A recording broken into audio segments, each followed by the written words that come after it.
buktinya tidak bisa mah komunikasi 24/7.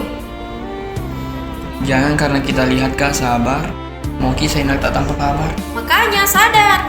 Chọn tulis sabar akan